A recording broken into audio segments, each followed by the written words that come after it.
My favorite. It's Judd's Hockey Show. And welcome into Judd's Hockey Show.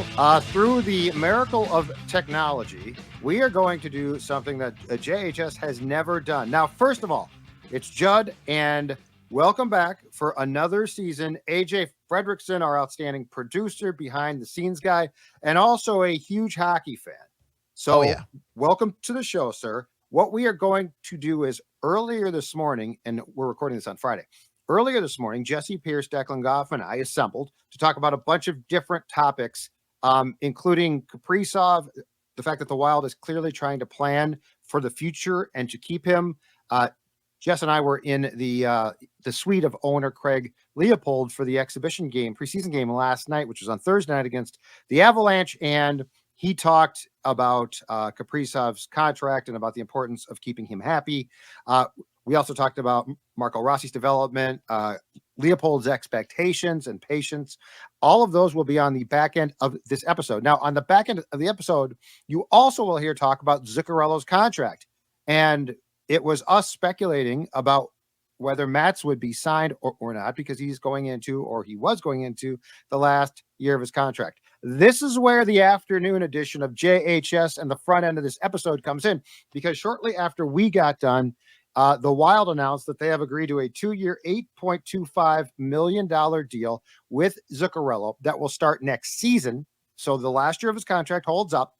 It includes, according to Michael Russo of The Athletic, a no-move clause, but Mats Zuccarello is now under contract for not 1, not 2, but 3 more years. And this is going to go back to the Kaprizov talk, Age, because I think what's important here is Kirill Kaprizov, who the Wild very proactively is aware of they need to keep, and despite the fact he's got 3 years left, that's right, both Zuccarello and Kaprizov now have identical term left on their contract. I actually, AJ, think that this agreement has far more to do with making number 97 happy than with making sure that number 36 was locked in. What do you think? Yeah, when I first saw the news, I was a little surprised. Like, I understand the Kirill Kaprizov, Mats Zuccarello chemistry and kind of the bromance, the PB&J, if you will, of what they have here so far and what we've seen and what Kirill has kind of helped blossom into, especially elevating, I think, Mats Zuccarello's game after a guy who, after a deadline day move, went to Dallas, got injured, and then since then he hadn't, it was a very, will he rise back to what we once saw prior to that? And then he ended up signing with Minnesota. That first season, I know it was lackluster, but it did get kind of revealed that he did play injured for a majority of that season.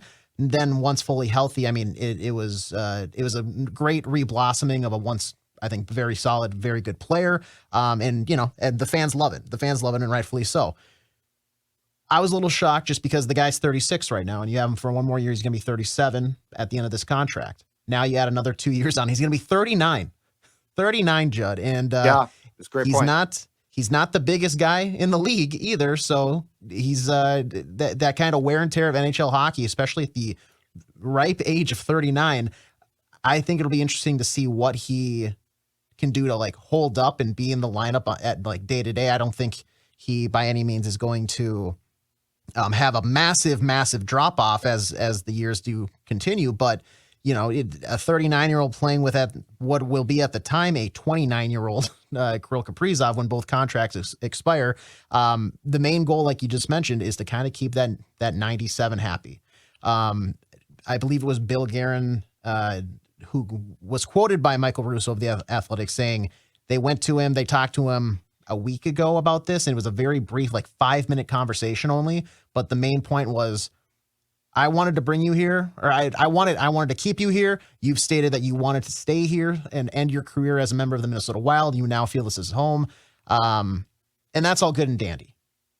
But I think if you pull back the curtain, you're going to see that the underlying goal of this is to keep Kirill Kaprizov happy, keep the superstar that Minnesota has yearned for years in the state of hockey. And after that, when you do have that $4.125 million come off the books, and you have these Suter and Parise dead salary cap this period kind of transitioning out, and you get that full range of motion back with the books then you can re-up and make him even more happy and say, all right, now we're going to be all in because you are 29. You're going to be in the prime of your career. Now we have the facilities to actually put the guys around you to make this a good supporting cast and make this a championship style roster. There is no reason to do this other than Kaprizov. There's no reason. To your point, he's going to be 39 years old. He's going to have a no move clause, which means they can't trade him.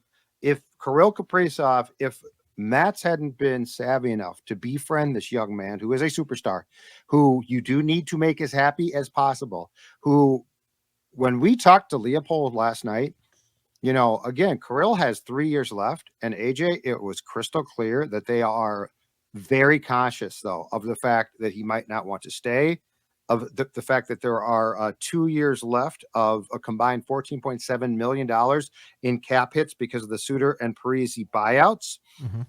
And the fact that, you know what?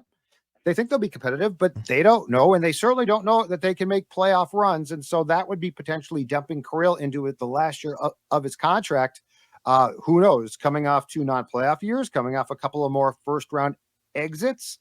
Kirill also, and we talk about this at the beginning of the episode you're about to watch. Kirill also, his demeanor to me has changed.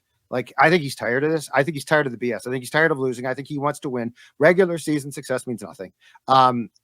Goals mean nothing. Playoffs mean everything. And he's part of the solution. And he can do more in the spring, in the playoffs. But all of that being said, this was step one, in my opinion, of doing one thing, of making sure that until this kiddie core of kids, which includes some Russians, come up here, that Mats Zuccarello is essentially, and look, he's not a bad player. He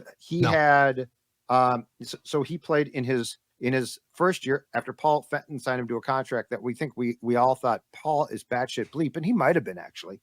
In 2019-20, he played in 65 games, 15 goals, 37 points, -9. And you're right. I think his arm was still hurt because he had broken that arm when he went to Dallas very quickly.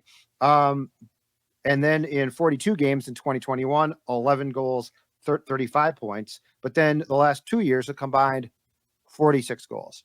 So I say this next thing a little bit tongue in cheek, but he's a genius. And 2, he is now going to be one of the highest paid babysitters in the history of babysitting because Kirill likes him. And here's my problem. I don't like the contract.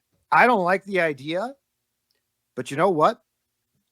If Kirill Kaprizov went to these guys and said, God, if Mats leaves after the coming season, which, he very well might have, I don't know how I'm going to take that. I hate being controlled by a player, AJ, but I think in this case, the Wild is doing everything and they're smart to, like you said, keep this kid as happy as possible. And if that means a couple more years at least of Mats Zuccarello on Kirill Kaprizov's line, I think it's a price that you probably are going to gamble. You should pay.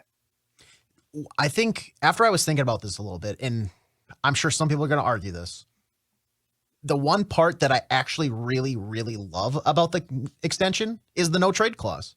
And now, hear me out, is because I don't even want that. If the goal of this is to keep 97 happy, then I don't even want the temptation or the notion of a thought of moving on from Zuccarello at the deadline, like upsetting everything. Well, this removes that entire temptation. It takes the apple off of the tree and it says, you know what? He's here. He's locked in. Unless for some reason he wants to go to the front office and say, hey, me and Kirill sat down. I kind of want to try to win one more championship before I'm done. I'll waive it. Send me out to New York. Send me to LA. I don't care. This takes away any temptation to try to move him for some late round pick in a couple of years when he's at the 38 or 39 years of age. And then that could rough the waters with Kirill Kaprizov. I'm fine with a no trade clause. And if for some reason there is a move later on where he just says, we're going to go ahead and waive it, I'm sure he's going to run it by Kirill to begin with. So everybody's going to be fine. Yeah. And I think you absolutely nailed that, which is the no move clause then also tells Kirill, your buddy is here. This is a very, very big investment in a best friend. I personally would prefer you didn't have to do it. I personally don't know how much Mats has left. To your point, he's not the biggest guy.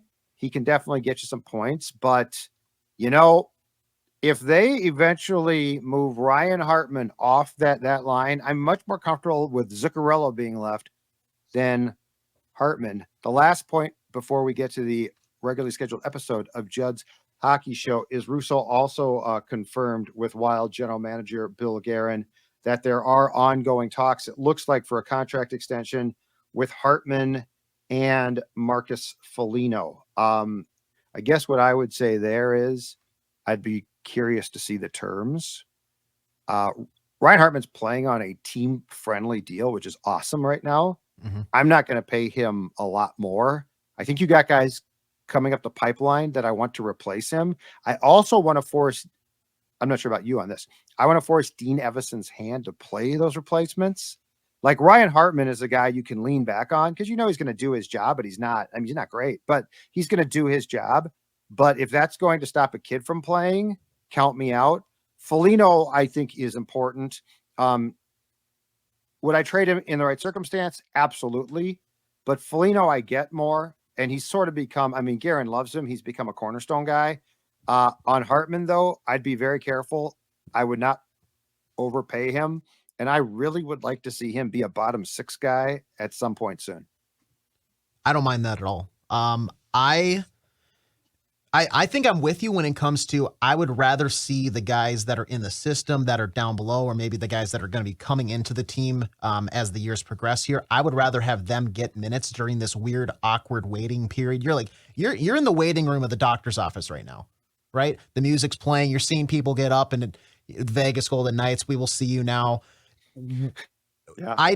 Until the doctor actually calls for the Minnesota Wild, I want to get these younger guys some reps, because when the doctor comes, you don't want to go into the office and be like, I don't really know what's wrong with me. I have a cough, but then my arm is sore, and sometimes my back hurts, but only when it's less than like 50 degrees.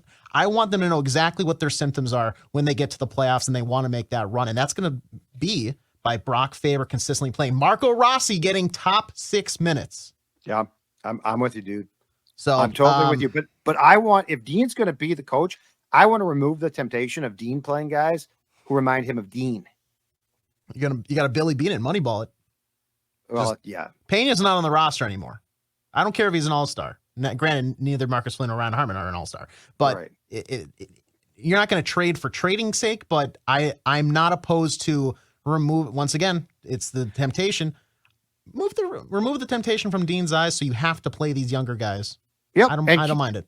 And kids are going to make mistakes, but 2 things there. 1, either sink or swim, and 2, Ryan Hartman is never going to help you win a Stanley Cup. You know what I mean? Like if Marco Rossi reaches his, and he might not, but if he reaches his potential, you got a hell of a lot better chance of him being if not a superstar, which he might not be, and he might not be a star, but a dynamic top 6 guy. Centers, right? Ryan Hartman and Freddie Gaudreau are great bottom 6 grinders, but Dean's temptation is I got to put him back where he belongs, in my opinion, second line. It's like, no, dude, no, Ryan Hartman. I know that Zuccarello and Kaprizov are comfortable with him, but I've seen dynamic lines, and Ryan Hartman is not a dynamic line guy. So, all right, Age, great stuff. Glad to have you back on JHS for another season.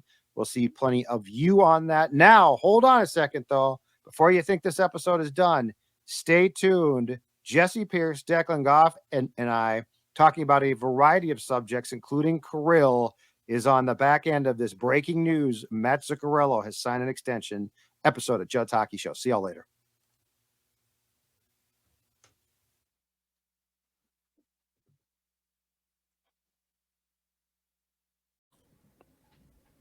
Hockey, yeah. My favorite. It's Judd's Hockey Show. And it is Judd's Hockey Show, and we actually have a lot to talk about now. Training camp underway, regular season nears. Pierce and I, not only at the game last night, and of course that's Jessi Pierce from the Bar Down Beauties, along with Declan Goff, not only at the game last night to watch the Avs and Wild play at the X, but spent about a period and a half in the suite of Craig Leipold, getting the answers as only we can, as only Jessi and I can, when we put the screws. No, It was fun. Declan, I'm sorry that clearly your invite got lost in the spam. Oh, weird. It used to be the mail, now it's a spam. But before we start, and we're actually going to lead with Kirill Kaprizov and a topic there that I think is intriguing. Today's show, Judd's Hockey Show, is brought to you by our friends at Power Lodge and Miller Marine. Power Lodge, and look at that right there. Look at what we are checking out right there. It's new B-roll. Power Lodge is Minnesota's CF Motor Superstore. Since they buy more, you save more, and Power Lodge has new deals to get you ready for your fall escape. Save thousands on CF Motor off-road and side-by-sides, as you can see right there. 4x4 starting at an unbelievable $4,599. No matter how tough the job, Power Lodge and their 5 locations has you covered. 3-year warranty on select units as well. That's 3 years. Peace of mind. Locations in Ramsey, Sauk Rapids, Onamia, St. Cloud, and Brainerd. Power Lodge is your power sports go-to destination. Again, the largest CF motor dealer in the state. Call or visit today and check our throttle therapy buddies. Check them out. Head to powerlodge.com. Powerlodge.com. All right, folks. Let's start here. Jessi Pierce, let's start with Kirill Kaprizov. Yep. Your friend, because first of all, they throw him in last night, and he scores a couple of goals, including just a gorgeous goal to start the game. But it was interesting, a comment, and I want to build off this that Brock Faber had after the game, which is basically saying, because you could sort of tell this, Kirill Kaprizov was not pleased. Now it's his first game, he scores a couple of goals, but yet there was a chip on his shoulder, it looked like, of some sort. I can't exactly define it. I think I know, but. And then post-game, and I'm sure that you heard this beforehand, post-game, John Shipley of the Pioneer Press asked him about Dean Evison, saying that Kirill looks a little bit more, I don't know if serious is the right word, but there's an intense, which I don't disagree with after seeing that game last night. So give me, since for your job as the Wild beat writer, NHL.com, give me your state of Kirill, because I do see a guy who looks like he's very tired of losing and doesn't look like he's like previously it looked like he sort of deferred to veterans. I see sort of a different mood from him. Yeah, I mean, it does. I think the past 2 seasons, he's literally had to put this team on his shoulders, right? Which is no surprise. That's what superstars do. We've seen it in every other market as well. Minnesota's no different. Kirill's no different. But and I don't know if it's like fair to say it's that Russian intensity, right? But there's that different intensity. Alex Ovechkin has it. I mean, you've got Panarin in New York kind of doing the same thing where it's like, they don't like to lose. Like, it's not just a fun game for them. Yes, he has fun being out there, and I think he really does enjoy his teammates. It's not necessarily a knock at the team that's composed around him, but he doesn't want to lose. He doesn't want to stick around. And I mean, it was very telling too, Judd, in Craig Leipold's suite, that question was asked. How do you keep him happy? Is that keeping Mats Zuccarello on his contract year?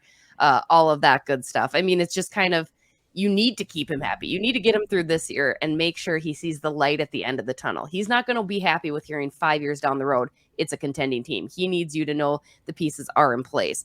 So I think his intensity is just because he can't stand losing. I don't think he wants to be kind of that superstar on a team that's very, as the kids are calling it, very mid, right? Very mid. Yep. Very mid. Judd knows all about the kids' terms, right? Yeah. Yeah, I did, but I didn't know about that one. So that's a kid's term? It is a kid's term. Yeah. It's a kid's term, isn't it? Kids I didn't okay, know. so I'd never I've got to it. work that in then. Mid? Mid. Yep. Thank you. Okay. You can figure out where to use it. Yeah, exactly. It's interesting because I don't it's already in the preseason, and I'm sure, he's to a degree gotten over another early playoff exit, but it's now the 3rd year in a row that Kirill Kaprizov, or at least 3rd year in a row, right, that he has been here, that he had the team has exited in the first round, so he's sick of that. Completely agree. I just hope it doesn't manifest throughout the season, right? Like, we all honestly look at the Wild, and are they going to take a step back this year for the first time? Or are they just going to be able to run this back and be another, 95, 100-point win team that is flirting with either home ice advantage like they've been for the last few years? Not a great sign, I guess, just externally hearing that from an outsider's perspective, that he already is gripping his stick. I like intensity. I typically like the people and athletes in this town that when they play a little bit more of a chip on their shoulder, not just going about their business per se. But I don't know. To me, that's like concerning. I would put that as concerning when I hear it from the way you guys laid it out. So what's intriguing about that, you guys too, and to Declan's point, is the way that Kirill is playing. I actually sort of like if he's gonna come in sort of pissed off, that's great, because I mean, one, it's going to improve him. Two, I would love to see him start to hold his teammates to a standard. Not that they can match his standard, but if Kirill Kaprizov is, because the one thing I will say is he works his ass off. So if he's like, okay, one, I'm a superstar, but two, I am working my ass off, and I am not now the new guy in town. Like, I'm not deferring to, oh, you're a veteran and you're a veteran. And it was intriguing. And I love this with the lineup construction of the preseason game last night, you guys.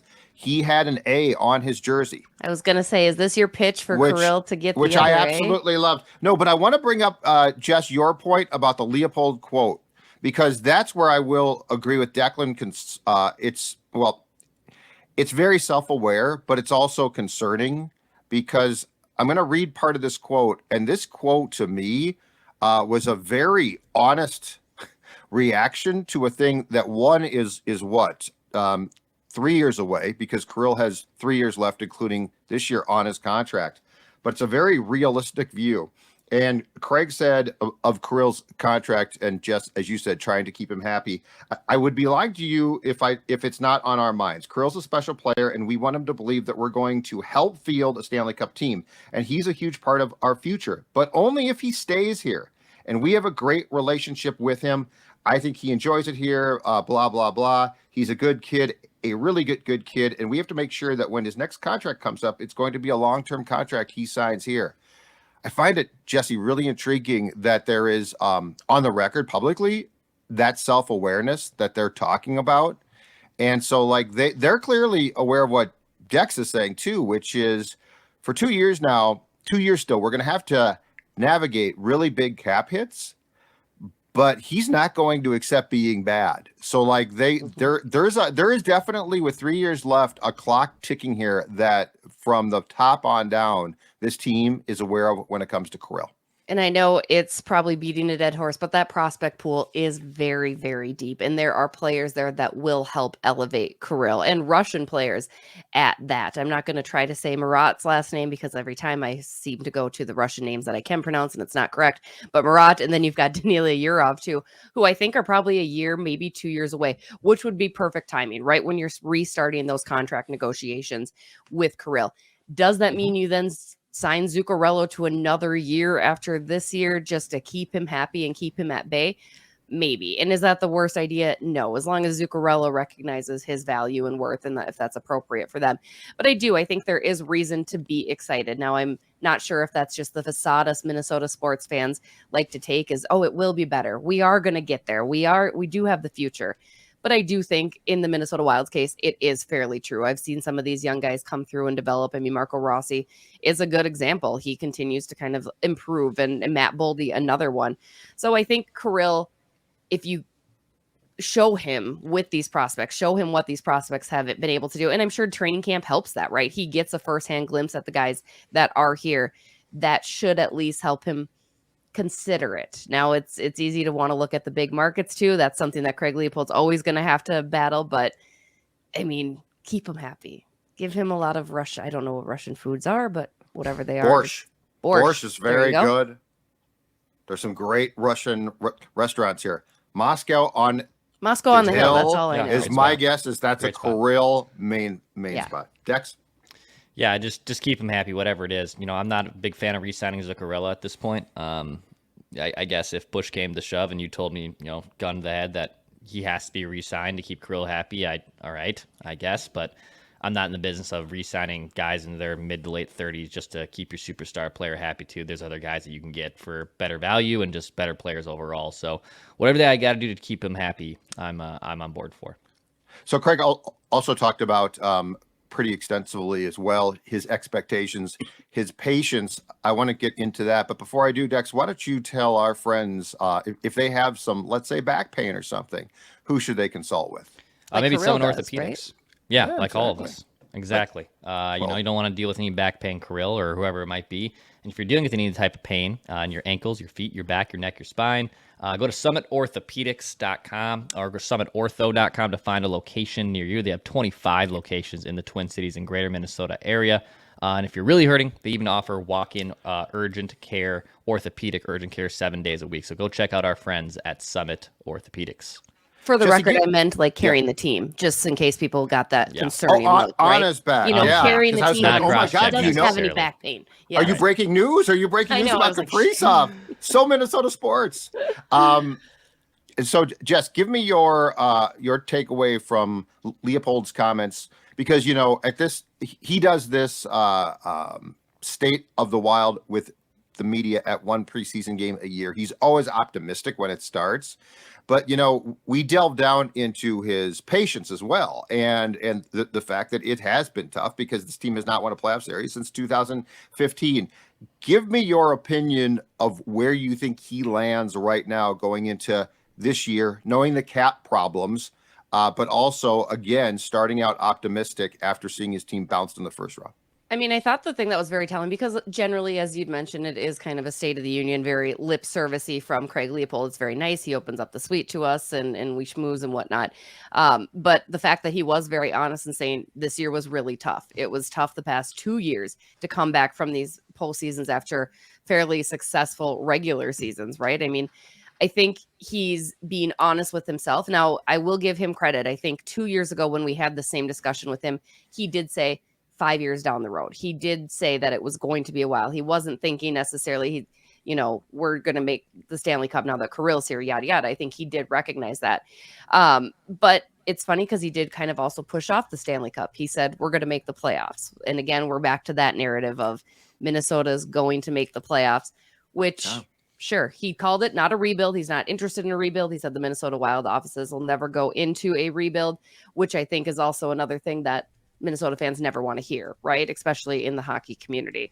But in general, I think he's realistic. And I think a lot of that has to do with Bill Guerin. Bill Guerin has made him realistic. Like, hey, here's the deal. Here's what we're dealing with. And the salary cap did not go up this year. So that hindered them even more from those buyouts. So I think he's come down to earth a little bit, not much, as any owner doesn't want to, right? But he's convinced that next year the cap will go up. That will give them a little bit more money. And then once Parise and Suter are off the books, it does look really good, right? It looks really good for those contract negotiations with Kirill. Looks good with the prospects finally coming to fruition. So there is optimism to be had, not just from an owner speak, but from a media standpoint too, because I think if you guys can hold on just a little bit, not that you want to kick the can, it could be a really good thing in 2-3 years. I'm not sure if you're alluding to this, Jessi, but you guys remember when Leopold in 2019 after the trade deadline sent out like a soft letter basically saying stay with us after they traded, the Coils and the Zuckers and the Granlunds, and they traded all those guys, and he basically said stick with us. It's going to be okay. I know we're trading a lot of core players, but this is part of the plan. And I think a lot of people looked at that letter and also obviously those traded those players as like, oh, the Wild are going to be bad for a while. Well, they popped back up pretty dang quick, right? They made the bubble playoff the next year in COVID. They have been in the first round series every year since. They've had home ice advantage, so they definitely didn't tailspin out. But it definitely does feel like when you look back on it, because you can't guarantee success in the future, that you look at these last 3 years, and especially the Blues series from 2 years ago, that, man, there was a window here. And with Kirill now, with 2 years left in his contract, did we miss that window? Now he's not going to admit that. He's obviously he's the owner of the team. He wants positivity. He claims they'll never go into a rebuild. That's not what this organization does. But I go back to that letter. That's the first thing that pops in my head about that, because he sends out this soft letter, which was like, hey, to me it looked like business. It was just like you guys had to trade players. It wasn't like you completely gutted your franchise and gave up bad trades and stuff. But I go back to that letter, Judd. I don't know if you remember that when he sent that out. And looking back on it, they were actually fine in the short term, but they also are still kind of stuck in the fun little spot the Wild always seem to be in, which is good but not great, and not bad enough to be bad.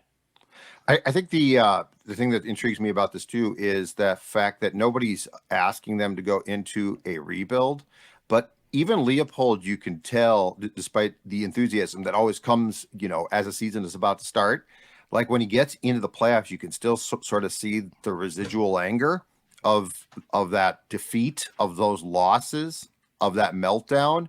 And so I wonder what his patience is. Like, that's my one question. I think he knows as a businessman, hey, I should be patient here. And I don't think he is in favor of firing anyone. But I also think when those playoff defeats come, especially with two very different teams built, how those two teams were built, and they both failed in the same way.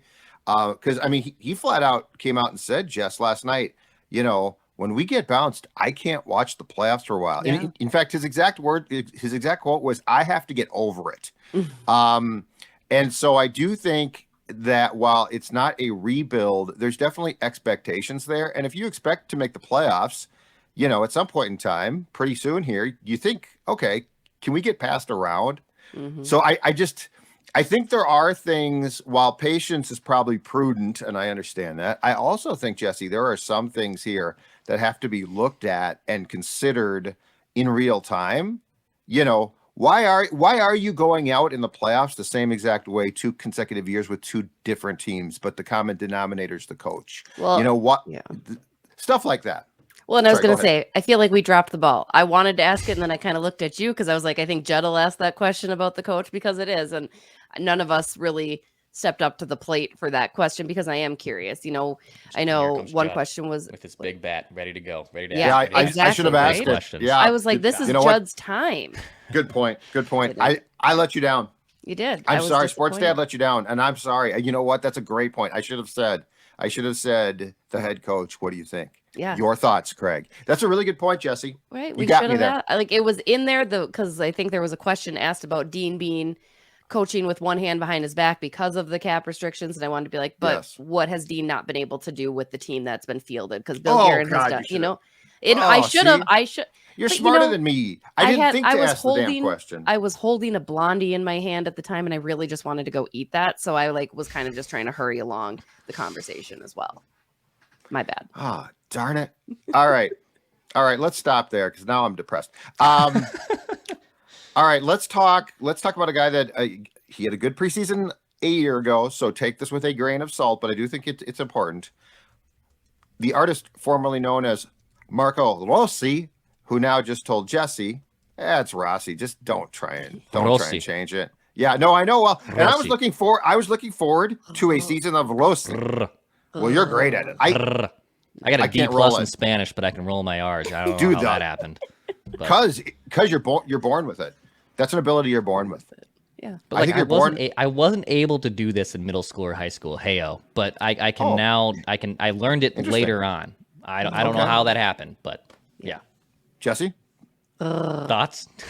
Oh no, that's good. That's good. Yeah. Not bad. So he is definitely. There is no question that he is bigger. He looks stronger. He looks stronger on the puck because of that, which is huge. I don't think there's ever been a concern about some areas of his game, but the two-way game for sure has been. So, in my opinion, he now more than ever deserves a real chance, Jessi. Like a real chance, not he had 3 bad games or he didn't play strong enough. I think what we're seeing now is a guy who is as much of a finished product as he's going to be as far as his strength and size.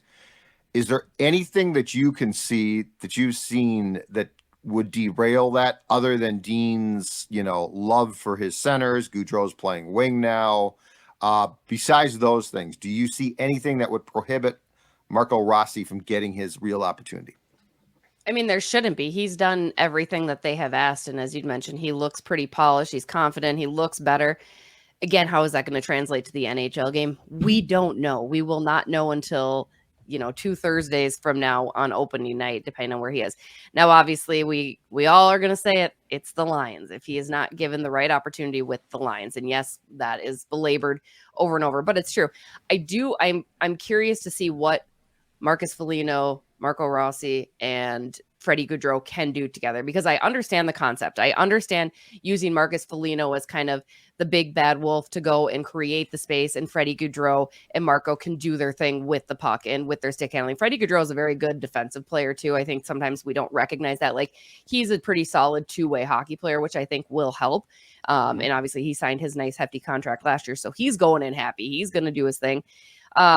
I think you need to at least try Marco somewhere else with some more skill. Try him just once. That's all I'm asking. Just for like a game, just one game. It doesn't have to be against Florida. It can be, within that first week. It just needs to happen, because I think you got to see it. You have to see, is he who he is? But then again, also to Dean and company's credit, good players don't need to play with the best players on their line, right? Like, good players are going to make their line better. So if Marco Rossi can show us that he's able to do that, then I'm comfortable.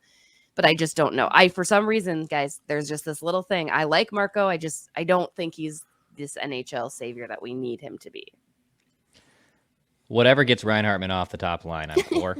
It's not, dude. It's more in pen. It's more in ink than ever. Yeah. I saw hashtag line heathens from Jessi, tweeting them out throughout the week, and I was like, they're really gonna keep running this back, aren't they? So I'm gonna follow that closely, because I don't believe that that's gonna work out too well. I'm with Jess. Just for God's sakes, give it a shot here. He's gonna probably make the roster, and I'm sure there's gonna be a slow build to getting him up from maybe lesser roles into more high leverage roles, but I want to see him on the top line with Kirill Kaprizov.